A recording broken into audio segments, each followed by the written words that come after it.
Պարոն Վրդանեսյան, մենք սկսեցինք խոսել հիբրիդային հարձակումների մասին, բայց ինձ մոտ կա տպավորություն, որ հասարակությունը այդպես էլ չի հասկանում, ինչ է իրենից ներկայացնում այդ հիբրիդային հարձակումը։ Չնայած բոլորը իրենց այսպես առօրյա խոսակցական լեքսիկոնում արդեն ընդգրկել են հիբրիդային հարձակումներ բառակապակցությունը, եւ շատ լավ կլիներ մի հատ փորձենք հասարակությանը բացատրել վերջո ինչ են հիբրիդային հարձակումները, որտեղից են Հայաստանին սպասվում այդ հիբրիդային հարձակումները եւ արդյոք միայն մեկ ուղղություն է, որի մասին այս պահին այսպես պրոպագանդում են իշխանությունները։ Շատ հետաքրքիր թեմա է իրականում, այս շատ մոդայիկ բառ է դարձել,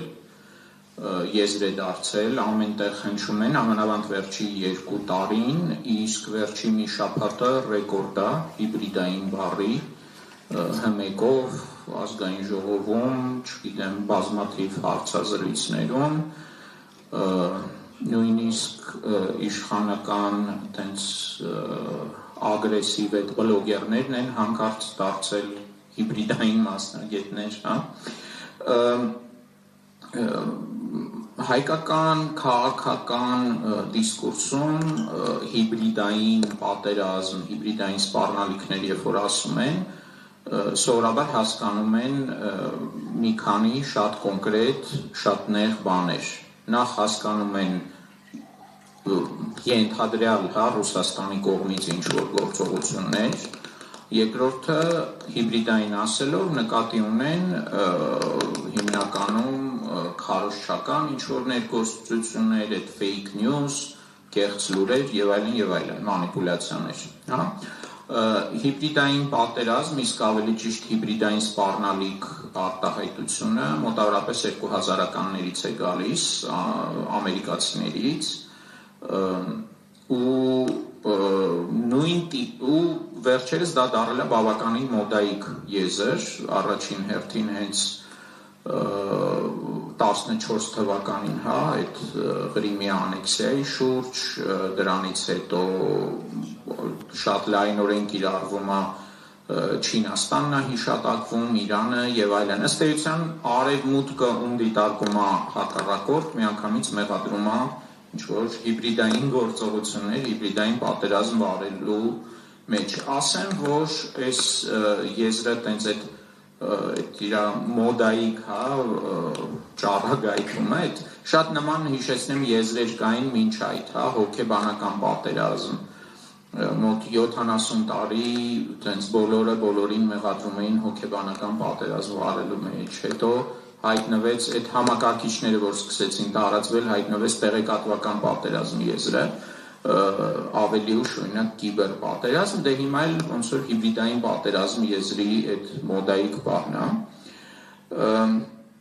Պետք է հասկանանք, որ ներկայումս նամանավանդ Եվրոպան, Եվրամիության երկրներում հիբրիդային պատերազմ արտահայտությունը օգտագործվում է իրենց համար անցանկալի ցանկացած գործողություն նկարագրելու համար։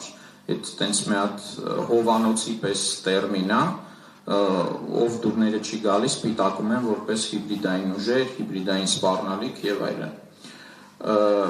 Ընդ որում, եկեք հասկանանք, սահմանումը որն է դրա, ինչպես եւ բոլոր նման դեպքերում, միասնական ինչ-որ ընդունված սահմանում չկա, ավելին ասեմ, օրինակ ամերիկյան ու եվրոպական սահմանումները կտրուկ իրարից տարբերվում են։ Ամերիկյանի սահմանումը տենց փորձել էր ձևակերպել, ընդհանրապես դա ամերիկացի մի գնդապետ Ֆրանկ Հոֆման իր աշխատություններից է սկսել տարածվել, ինքը չի առաջինը օգտագործել, բայց իր հոդվածներից է սկսել տարածվել, ինքը դրա մեջ միավորում է իր բառերով, մեջ բերեմ ֆիզիկական եւ հոգեբանական, կինետիկ եւ ոչ կինետիկ գործոնների, կոմբատանտների եւ ոչ կոմբատանտների, պետությունների եւ ոչ պետական դերակատարների դիտարկում որպես մեկ ամբողջ համակարգի։ Սա կոնտեքստն է, այսինքն ցանկացած կոնֆլիկտում բոլոր դերակատարներին տարբեր ձևի միավորում է իրար։ Ու հիբրիդային պատերազմի նկարագիրը այսպես է տալի, որպես մի պատերազմ, որն իր մեջ բուն դասական ռազմական գործողություններից բացի ինտեգրում է պայքարի շատ տարբեր ձևեր, պարտիզանականից մինչև սաբոտաժ եւ ընթանում է շատ տարբեր մարտադաշտերում, գետնի վրայից մինչև տեղեկատվական մարտադաշտ։ Ամերիկյան բանակի սահմանումը մի քիչ ավելի բարդ է, բայց կարևոր հատվածն է, որ դերակատարներին է դիտարկում կանոնավոր զինված ուժեր, պարտիզաններ, ահաբեկիչներ եւ կրիմինալի համակարգված օգտագործում հակառակորդի կողմից։ Այս ահաբեկիչների ու կրիմինալի մասը խնդրում եմ հիշել, կանրադառնանք եսա։ Բրիտանական սահմանումն էլ է մոտավորապես նույն ոճի, որտեղ խոսում է նաեւ, որ ոնց որ ուժերի միավորում հասարակության տարբեր խոցելի կետերին հարվածելու համար։ Այսինքն դա պայքարը ոչ միայն, ասենք, բանակների միջև, այլ հենց ամբողջ հասարակության դեմ, ամբողջ պետության շահերի, հասարակության շահերի դեմ։ Հետաքրքիր է եվրոպականը։ Եվրոպականում ռազմական կոմպոնենտը հանած է, այսինքն իրանք դիտարկում են բոլոր անցանկալի գործողությունները, որոնք չեն հասնում ռազմականի։ Ու ստեղ տեսնում ենք, որ արդեն արևմուտքում միասնական կարծիք, թե ինչն է հիբրիդային սպառնալիք չկա։ Որպես հիբրիդային սպառնալիքների օրինակներ են դիտարկվում քարոզությունը, հոգեբանական տեղեկատվական գործողությունները, նույնիսկ գաղթականների հոսքերի կառավարումը ինչ-որ երկրների վրա ճնշում գործադրելու համար։ Մենք տենց օրինակներ կհիշենք վերջ 15 տարվա պատմությունից, օրինակ Էրդողանը սիրիացի փախստականներով Եվրոպային էր, ճնշում, Լուկաշենկոն Լեհաստանի ու Եվրամիության վրա էր ճնշումներ գործադրում։ Հայկական քաղաքական դիսկուրսում, ինչպես նշեցի, հիբրիդային պատերազմի եզրը շահագործողները դա վերագրում են Ռուսաստանին հիմնականում, բայց արդյոք օրինակ Իսրայելի գործողությունները Իրանի դեմ արդյոք նույն հիբրիդային պատերազմի տրամաբանության մեջ չեն։ Հիշացնեմ, որ օրինակ Իսրայելի հատուկ ծառայությունները ու նրանց պրոքսիները Իրանում քաղաքական սպանություններ են անում, ֆիզիկոսներին են իրանական սպանում, ահաբեկչական գործողություններ են անում։ Սա որ նայենք, ասենք, մաքուր հիբրիդային պատերազմի նկարագրությունների մեջ մտնող կոմպոնենտ է։ Կամ ասենք նույն տասնամյակների ընթացքում, որ արևմուտքը Իրանի դեմ պատերազմ էր վարում, խառնվում էր, միջամտում էր Իրանի ներքին գործերին, ընդհուպ մինչև հեղաշրջում կազմակերպեցին Իրանում 1950-ականներին, արդյոք դա հիբրիդային պատերազմ չէր։ Այսինքն դա բացարձակապես նոր բան չի, ու արդյոք ընդհանրապես մարդկության պատմության մեջ այն ինչ այսօր անվանում են հիբրիդային պատերազմ, ինչ որ նորություն է։ Սերբիայում Միլոշևիչին հաղթեցին ամերիկյան ուղիղ ֆինանսավորմամբ եւ ամերիկյան մասնագետների աջակցությամբ, երիտասարդական շարժում ստեղծելով 2000 թվական։ Սերբիայում Միլոշևիչին հանելու ամբողջ օպերացիան ըստ տարբեր աղբյուրների 50-ից 60 միլիոն դոլար արժեցել 2 տարվա կտրվածքով։ Դա կարող է թվալ շատ մեծ թիվ, բայց 50-60 միլիոն դոլարը դա մեկ ժամանակակից կործանիչի կամ ռմբակոծիչի նույնիսկ կին չէ։ Միացյալ Նահանգների ռազմական օպերացիան Սերբիայի դեմ տասնյակ անգամներ ավելի թանկ է նստել, ու Միլոշևիչին այդպես էլ չկարողացան գցել։ Կամ օրինակ հիշեցնեմ, ասում էին, որ կրիմինալի կիրառումը կոնֆլիկտներում։ Օրինակ 1943 թվականի հուլիսին, երբ դաշնակիցները զորք իջացրին Սիցիլիայում, ամերիկացիներն ու բրիտանացիները տեղում իրենց աջակցությունը նախապատրաստությունը դեսանտի սիցիլիական մաֆիան էր իրագործել,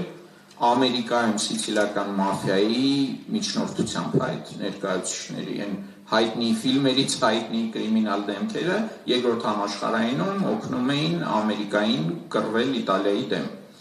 1914 թվականին, երբ Բրիտանիան հայտարարեց օգոստոսի 4-ին Գերմանիային պատերազմ, առաջի համաշխարհային պատերազմի առաջի օրերին, պատերազմի հայտարարելուն զուգահեռ նույն ժամերին բրիտանական հատուկ պատրաստած նավ կար, որը կտրեց գերմանական հեռագրային մալուխները, որը Գերմանիան միացնում էր Ամերիկայի հետ։ Այսինքն մաքուր, էլի հիմա դրանք ասեին, չգիտեմ, կիբեր պատերազմ, այդ գործողությունն կրկնեմ 110 տարի առաջ 1914 թվականին։ Մենք սենց հիմա կարող ենք դար առ դար հետ գնալ, ամեն դարում, ամեն պատերազմում մենք կտեսնենք, որ պատերազմների ճնշող մեծամասնությունը հիբրիդային են եւ այլ կերպ չի կարող լինել, հա։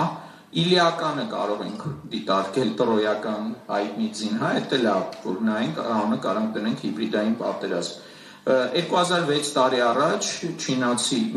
մի հայտնի չինացի Սունցին իր շատ հայտնի գործում, որը առ այսօր ուսումնասիրվում է թե ռազմական գործում, թե բիզնեսում եւ այլուր, երկրազմարվեստի մասին, այդպես է կոչվում, այդ իր հայտնի գործում գրել էր, որ ամենացանկալի հաղթանակները դա այն հաղթանակներն են, որոնք տեղի են ունենում առանց մարտի բռնվելու, այսինքն պարտադրում ես քո կամքը հակառակորդին առանց ծախսատար զոհերով, կորուստներով մարտի բռնվելու։ Հիմա վերադառնանք 2006 տարի առաջվանից այսօրվա Հայաստան ու մի հարց տանք ինքներս մեզ, արդյոք Հայաստանի շուրջ իրավիճակը մինչև 2018 թվական եւ 2018 թվականին ոմանք դրան ասում են հեղափոխություն կամ հեղաշրջում կամ իշխանափոխություն, ինձ թվում է ամենաճշգրիտ նկարագրությունը եզրը դրա համար աղետն է։ Արդյոք 2018 թվականի աղետը հենց հիբրիդային պատերազմի արար գործողություն չէր Հայաստանի դեմ։ Հայաստանում ներկայում ընթացող, այսպես ասած, հիբրիդային պատերազմը կարելի է իրականում տարբեր տեսանկյուններից դիտարկել ու այդ բոլոր տեսանկյուններն էլ վալիդ են։ Օրինակ, որը շատ է, սիրում մեր իշխանությունը շահագործել, ներկայիս իշխող խմբակը, դա Ռուսաստան արևմուտք հակամարտության ռուսաստանյան կոմպոնենտն է, Ռուսաստանը հիբրիդային պատերազմա վարում։ Իրականում Ռուսաստան արևմուտք պայքարի թաթերաբեմը նախ երկկողմանի է եւ Հայաստանը այդ թաթերաբեմերից մեկն է։ Բայց նույն ձևի վալիդ է օրինակ դիտարկել Հայաստանը որպես եւ ամբողջ հարավային Կովկասը որպես Ռուսաստան-Թուրքիա հակամարտության թաթերաբեմ, որովհետեւ Թուրքիայի շահերը այնպես չի, որ ամբողջովին համընկնում է, ինչպես Աբրահամը ճիշտ նշեց, արդեն միացյալ արևմուտք էլ ասել է սխալ, բայց տենց ասենք արևմուտք Ռուսաստան այդ կոնֆլիկտից դուրս Թուրքիան ունի նաև իր շահերը, որը միշտ չի, որ արևմուտքի հետ համընկնում է։ Եվ այդ հիբրիդային պատերազմը, այսպես ասած, էլի ընթանում է, էլի Հայաստանը դրա թաթերաբեմերից է։ Բացի դրանից առանձին ունենք Իրան արևմուտք հակամարտություն, ունենք Իրան-Թուրքիա հակամարտություն, ունենք Իրան-Իսրայել հակամարտություն, որը էլի որոշ չափով Հայաստանով անցնում, ու ի վերջո ուղիղ Հայաստանի մասնակցությամբ հիբրիդային պատերազմ, դա Հայաստանի դեմ Ադրբեջանի վարած հիբրիդային պատերազմն է, Իդեպ մի կարևոր շեշտ հայ գերիների կամ երևի ավելի ճիշտ կլինի ասել պատանդների խնդիրը նույնպես այդ հիբրիդային պատերազմի բաղադրիչ է, ինչպես է դա արվում, շահագործվում ընդհանրապես այդ գերիների առկայության փաստը։ Ուստեղ հարց է առաջանում, լավ, իսկ այս պատերազմում մեր Հայաստանի, մեր այս հայրենիքից մնացած մի փոքր այս հատվածում, որ այդքան պատերազմներ են ընթանում, կատաղի պատերազմներ են, այդ կատաղի պատերազմում ում կողմից է եւ ում դեմ է Փաշինյանի վարչակարգը։ Ու քանի Սունցին հիշեցինք, մի շատ հայտնի մեջբերում էր Իրանից, Սունցին ասում էր, որ պատերազմը խաբեության ուղի է, այսինքն ցանկացած պատերազմ խաբեությամբ է ուղեկցվում, այլ կերպ անհնարին է, բայց մեր հռչակավոր հայրենակիցը Զորավար Անդրանիկը 1906 թվականին մի շատ հետաքրքիր ուղեցույց էր հրապարակել, կոչվում է մարտական հրահանգներ ֆիդայինների համար, պարտիզանական պայքարի ուղեցույցը 1906 թվական։ Ու այնտեղ մի շատ կարևոր բան է ասում է, որ ռազմական խորամանկությունը, մանիպուլյացիաները եւ այլն պատերազմի անբաժան մասն են պայքարի, բայց որևէ պարագայում չի կարելի խաբել քո կողմին, քո զինակիցներին։ Ուստեղ հարցը առաջանում, հա, եթե նայենք թե 2018 թվականից ի վեր ում են միշտ անդադար խաբում, մանիպուլացնում, վախեցնում, շանտաժի ենթարկում այս իշխանությունները։ Մենք տեսնում ենք, որ իրենց թիրախում իրականում ոչ Ռուսաստանն է, որտեղ Ռուսաստանը շատ լավ ամեն ինչ տեղյակ է, ինչա Հայաստանում կատարվում, ինչա կատարվում Հայաստանի շուրջ, Ռուսաստանը տեղյակ է, Թուրքիան է տեղյակ, Ադրբեջանն է տեղյակ, բոլորը տեղյակ են։ Խաբեության թիրախում միայն հայ ժողովուրդն է, ու Հայաստանի քաղաքացիներն են ու ամբողջ հայ ազգը, հա։ Ու ստացվում է, որ Հայաստանի տարածքում ընթացող այս օտար պատերազմներում Հայաստանի ներկայիս իշխանությունները միշտ այլ ուժերի, այդ թվում բաց թշնամական ուժերի կողմից են։ Որ նայենք Փաշինյանի թիմը աննախադեպ ծավալի ապատեղեկատվություն է կիրառում, լցնում է դաշտ ամենօրյա, նաև քայքայիչ նարատիվներ են, հա, ահա որ նույն եկեղեցու դեմ հարձակումները, նույն անդադ մեր ինքնությունը հարցականի տակ դնելը շատ տարբեր, հա, պարամետրերով։ Այս ամեն ինչը ոնց ասեմ, պատահական չեն։ Այստեղ միայն հակառակորդի կողմից լինելու հարցը չի, այստեղ նաև շատ պրագմատիկ հիմք կա այս ամեն ինչում, քանի որ այսօր Եվրոպայում այս հիբրիդ պատերազմի խոսույթը Ռուսաստանի դեմ է ուղղված, իսկ Նիկոլ Փաշինյանին խիստ անհրաժեշտ է ԵՄ-ի աջակցությունը, Եվրամիության աջակցությունը, եթե մենք դիտենք վերջի 2 տարվա, 2-3 տարվա իրանց բոլոր գործողությունները, քարոզչական, այդ դեզինֆորմացիաները եւ այլն, հենց ուղղված են եվրոպացիներին ցույց տալու, ապացուցելու, որ այսօր Հայաստանի դեմ մղվում է հիբրիդային պատերազմ, մղում է Ռուսաստանը եւ Եվրոպաջան արի հասի փրկի։ Օրինակներ որ բերեմ, ամեն ինչ տեղը կընկնի, հա։ 23 թվականից այս կողմ առնվազն 3 մեծ գործ կա, որոնք դեռ շարունակվում են, շատ նախորդները շատ դանդաղ, հա,